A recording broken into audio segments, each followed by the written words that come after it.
ثبت نامی خویشتن در چنگ خارا شرط نیست زنده آنامه است که در دلهای مردم جا گرفت. سینا و جاویدان این جوانان خدمتچیان حربی قسم حربی 13483 قواهای مسلح جمهوری تاجیکستان مستقر در ناحیه واسه ذوق سرایندگی دارند.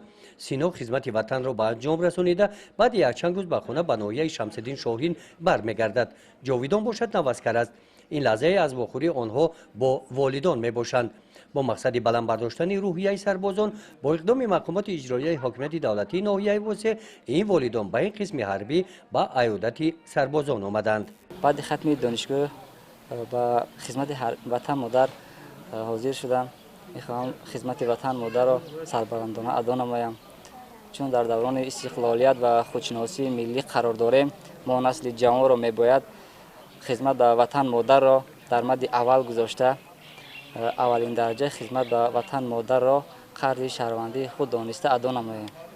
در دوره این چهاربینی اوید خدمت سربازان و شرایط‌های خدمت در قسم حربی جانشین رئیس ناحیه واسه و دیگر نمایندگان مقامات اجرایی حاکمیت دولتی ناحیه و والدان با سربازان هم صحبت شدند.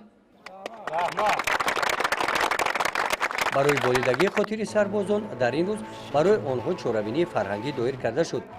سینا و جاویدان و کارمندان بخش فرهنگ جامعه دهات به نام عبدی عوض با ترانه‌های وطن‌دوستانه خاطر سربازان را باز هم شاد گردانیدند.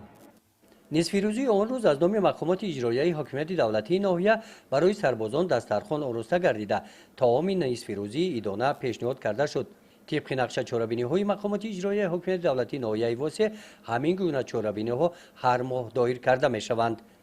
گزارش خواجه نظریف خدای نظر ظهروف از ناحیه واسه برای برنامه اطلاعاتی نوید.